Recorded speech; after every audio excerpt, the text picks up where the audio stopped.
mo, Pangulong Marcos, VP Sara, nag-resign na kayo. Tama! Di ko po matatahimik ang bayan. Kung meron pa po kayong hiya, kung meron pa po kayong awa sa naghihirap na bayan, magbitiw na po kayo sa kapungkulan. May papalit ko ng position. Hindi naman tayo lalabag sa konstitusyon. Hayaan natin yung proseso ng konstitusyon.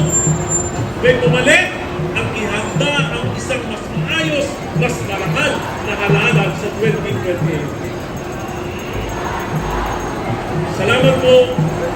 Inuulit ko, Pangulong Marcos, Vice President Sara, para sa kabataan ng mga naririto, para sa mga nahihirapan ng mga Pilipino, mag-resign na po kayo.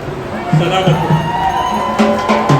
Maraming salamat, Kong Egay mula sa 2nd District ng Caloocan. Ngayon naman mga kasama, dahil na-mention ang impeachment, pakinggan natin ang isang mensahe mula naman kay Representative Antonio Tino ng Alliance of Concerned Teachers para talakayin ang impeachment.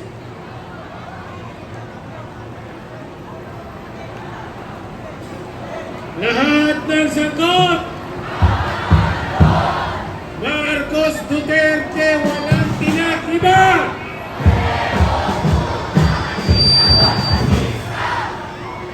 Ito rin parehong kurako. Ayun sa bansa. Okay. Magandang hapon. Una sa lahat, taas ka mo ang pagpupugay po, lalo na sa mga kabataan na rito ngayon. Dahil sa inyo, nabawi natin ang EDSA. Mabuhay! Sabi, pag-usapan daw ang impeachment. Anong impeachment? Unahin natin, impeachment ni Marcos.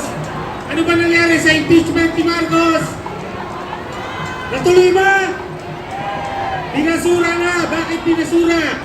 Siyempre, puro mga kakampi ni Marcos ang nasa Kongreso. Pero sa kabila doon, meron tayong ilang katotohanan na kailangan idiin mula sa karanasan ng impeachment. Una, walang kapantay ang korupsyon na naganap sa unang 3 taon ng pamumuno ni Marcos Jr. Sumasakay ba kayo ron? Walang kapantay. Ibang level.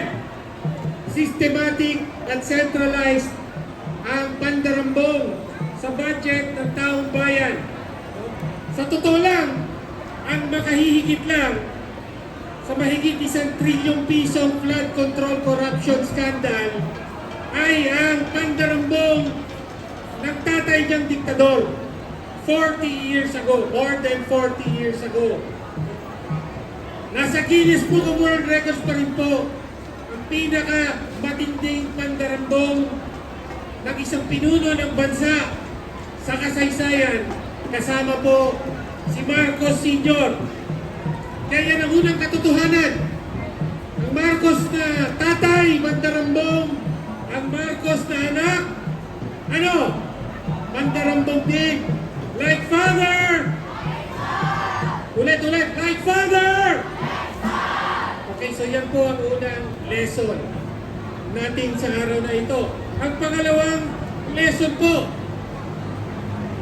nalantad na po ang katotohanan na pinamunahan at direktang lumahok at nakinabang si Marcos Jr. sa flood control corruption scandal. Naniniwala ba kayo na walang alam si Marcos sa kunakot ng flood control? Siyempre hindi. Alam niya yan at ang nalantad na ngayon. No? Direkta siyang nagutos ng insertion at direkta siyang tumanggap ng kickback dyan sa bahay niya, sa Forbes Park, sa Nara. Dinaan kay Zaldico, dinaan kay Yusek Bernardo ng DPWH, napunta sa kamay ng kanyang Undersecretary Bersamin at tinanggap niya ang kurakot. No? Kaya wag po tayong magpalinlang na walang alam si Marcos at namulat na lang siya nung nakaraang SONA nang magsabi siyang mahiya naman kayo. No? Pangatlong katotohanan, dahil direkta ang partisipasyon at pakinabang ni Marcos, peke ang kanyang gera kontra korupsyon. Ang sinimulan niya nung SONA ng 2025, nagsabi niyang mahiya naman kayo. PL report ng party list report na leader of implementation na. Naniniwala ba kayo na nagtutulak ng tunay na reforma para sa mamamayan si Marcos Jr.? Naniniwala ba kayo na tunay siyang anti-corruption? Siyempre hindi. Ang masaklap, meron yatang ilang, lalo na sa traditional na opposition, mukhang nakikiliti na dahil piniligawan ni Marcos.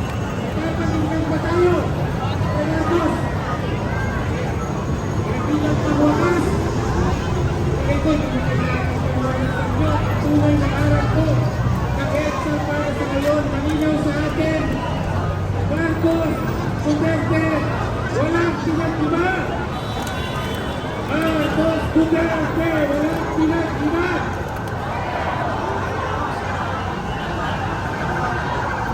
Pinag-aaral ko ng EDSA, wala tayong mga asahan kay Marcos, kay Duterte, kay sino ng mga tradisyonal na politiko, ang pagbabago ay magagaling sa inyong hingay. Buhay ang karamayan, ang tao, ang bayan. Buhay mo. Maraming salamat.